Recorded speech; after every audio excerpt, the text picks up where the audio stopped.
এই সেই মুহূর্ত, কে আগে রথের দড়ি টানবে এই নিয়ে একটা ভক্তদের মধ্যে বেশ মারামারি সৃষ্টি হয়।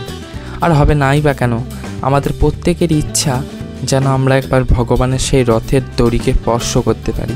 এই তো মানব জীবনের চরম সার্থকতা, যে ভগবান স্বয়ং জগন্নাথ, বলদেব, সুভদ্রা মহারানীর রথের দড়ি স্পর্শ, এ সত্যি মানব জন্মের সার্থকতা।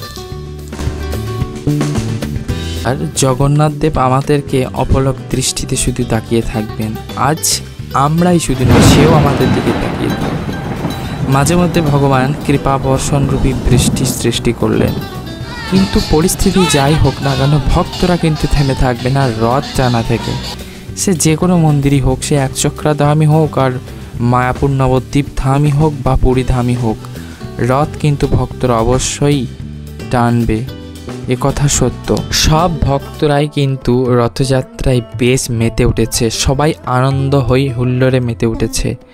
সবই প্রভু জগন্নাথের কৃপা।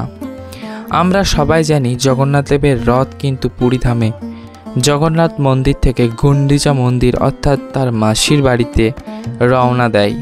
এইভাবেই রথযাত্রা উদযাপন হতে থাকুক, সবাই এইভাবেই আনন্দে মেতে থাকুক।